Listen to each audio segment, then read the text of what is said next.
Social science में लेने हैं 100/100। एग्जामिनर की साइकोलॉजी को समझो। अगर आप ये प्रैक्टिकल पॉइंट्स फॉलो करते हैं तो स्कोर ऑटोमेटिकली जंप करेगा।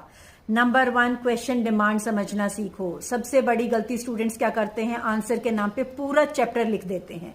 सीबीएसई एग्जामिनर सिर्फ वही देखता है जो क्वेश्चन पूछा गया है। अगर क्वेश्चन है एक्सप्लेन एनी 3 फीचर्स तो एग्जैक्टली 3 पॉइंट्स ही लिखिए। 5-6 लिखकर टाइम वेस्ट मत करो, ओवर राइटिंग से मार्क्स नहीं मिलने वाले। नंबर 2, डायरेक्टिव वर्ड्स पहचानो। हर क्वेश्चन में हिडन इंस्ट्रक्शंस होती हैं। एक्सप्लेन मतलब डिटेल में आंसर कीजिए। Describe points plus explanation. Analysis means cause plus impact. Evaluate means pros and cons. Compare means differences. Directive समझे बिना आंसर यानी हाफ मार्क्स। सोशल साइंस में मार्क्स नॉलेज से ज्यादा प्रेजेंटेशन पर भी मैटर करते हैं। हर आंसर में इंट्रोडक्शन एटलीस्ट 1 लाइन की जरूर लिखो। 3 to 5 points with keywords. Conclusion में इम्पैक्ट या रिजल्ट क्या रहा जरूर लिखें और हमेशा नंबरिंग या बुलेट पॉइंट में आंसर्स लिखें। पैराग्राफ में लिखोगे तो मार्क्स कटने के चांसेस हो सकते हैं। अनदर इंपॉर्टेंट पॉइंट, कीवर्ड्स को हाईलाइट जरूर करो। एग्जामिनर पूरा आंसर नहीं पढ़ता है, कीवर्ड स्कैन करता है, जैसे nationalism, federalism, sustainable development, democracy. इन वर्ड्स को अंडरलाइन जरूर करो। Map work is equal to free marks. हर साल 5 मार्क्स मैप के लिए आते हैं।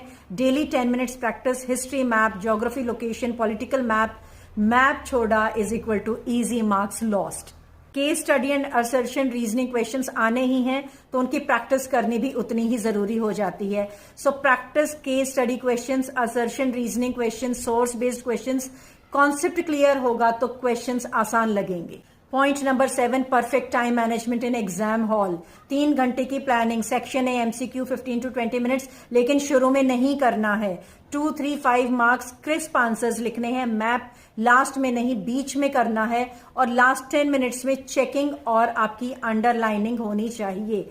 अब आप कहेंगे कि एमसीक्यूज कब करने हैं। एमसीक्यूज को या तो मिड में करो या एंड में, स्टार्टिंग में, क्योंकि वो बहुत ज्यादा टाइम ले लेते हैं, इसलिए एमसीक्यूज पे नहीं अटकना है।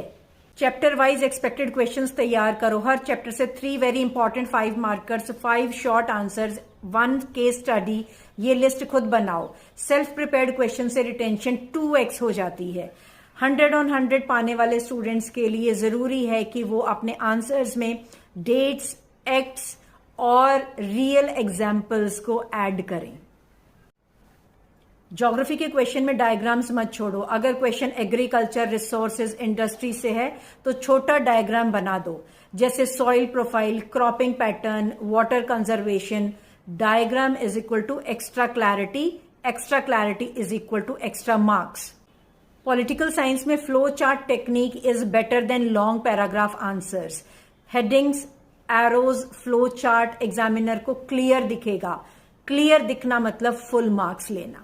केस स्टडी में डायरेक्ट लाइंस कॉपी मत करो पैसेज में से। पैसेज पढ़ो, कॉन्सेप्ट समझो, आंसर अपने वर्ड्स में ही लिखना है, क्योंकि सीबीएसई कॉम्पिटेंसी में आपको यही समझना चाह रही है कि आपकी अंडरस्टैंडिंग कितनी बनी। आंसर की लेंथ को भी आपने कंट्रोल करना है। 2 मार्क्स 30 to 40 वर्ड से ज्यादा में नहीं लिखना है। 3 मार्क्स में 60 to 80 वर्ड्स, 5 मार्क्स में 120 वर्ड्स अप्रॉक्स। बहुत लंबा आंसर टाइम लॉस, बहुत छोटा आंसर मार्क्स लॉस। फॉलो कीजिए इन सभी पॉइंट्स को और हो जाइए ready for 100/100। All the best.